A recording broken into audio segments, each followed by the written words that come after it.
Jadi, maaf, Ibu lanjutkan lagi ya. Jadi paramecium ya, itu termasuk protista ya. Jadi dia memiliki dua vakuola, ada vakuola kontraktil dan vakuola makanan. Ya, jadi vakuola kontraktil fungsinya pada tekanan osmotik nanti ya, sedangkan kalau yang vakuola makanan tentu pada pencernaan makanan. Nah, jadi dia bentuknya kecil, ya, beda pada vakuola tumbuhan itu dia besar bentuknya. Ya, baik, lanjut ke sentrosom dan sentriol. Nah, ini jadi biasanya jadi pertanyaan ya, apa sih bedanya? Jadi sentrosom merupakan organel tempat tumbuhnya mikrotubul yang terletak di dekat nukleus. Di dalam sentrosol itu terdapat satu pasang sentriol. Tetapi sentrosom pada tumbuhan tidak memiliki sentriol. Jadi Ibu tegaskan lagi kalau pada tumbuhan tidak memiliki sentriol. Punya sentrosom tapi tidak memiliki sentriol. Nah, apakah fungsinya? Nah, fungsinya dalam pembelahan sel sehingga apa? Kita lihat lagi di gambar depan. Nah, ini sentrosom itu dekat dengan inti karena fungsi sentrosom adalah pembelahan sel. Jadi pembelahan sel nanti kan terjadinya di inti sel. Ya, jelas?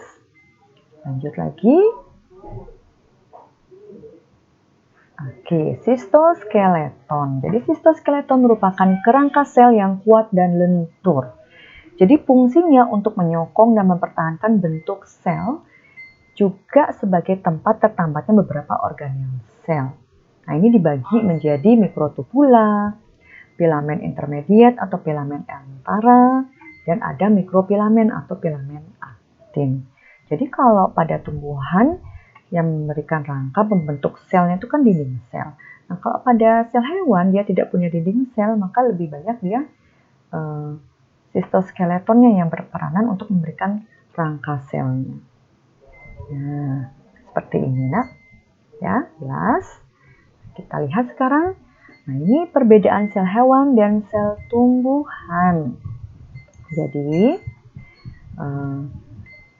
kita lihat dari dinding sel, pada sel hewan tidak punya, pada sel tumbuhan punya, sehingga dia sifatnya kaku. Kalau pada sel hewan dia sifatnya fleksibel, lentur. Ya. Kemudian vakuola pada sel hewan itu ukurannya kecil, pada tumbuhan ukurannya besar. Nah, kenapa dia bisa besar ukurannya? Ini silahkan kalian jawab di forum ya. Kemudian plastida pada sel hewan tidak ada, pada sel tumbuhan ada. Sentriol di dalam sentrosom kalau pada sel hewan ada, pada sel tumbuhan tidak ada. Nah, selain perbedaan-perbedaan ini, perbedaan apakah yang dimiliki antara sel hewan dengan sel tumbuhan? Bisa kalian jawab di forum, di komentar kelas. Baik, sampai di sana dulu pertemuan kita tentang pembahasan struktur dan fungsi sel. Lebih tepatnya kita lebih banyak membahas organel sel. Kalau misalnya ada pertanyaan, silakan juga kalian tulis di forum, di komentar kelas. Baiklah, sampai jumpa pada pertemuan selanjutnya. Terima kasih.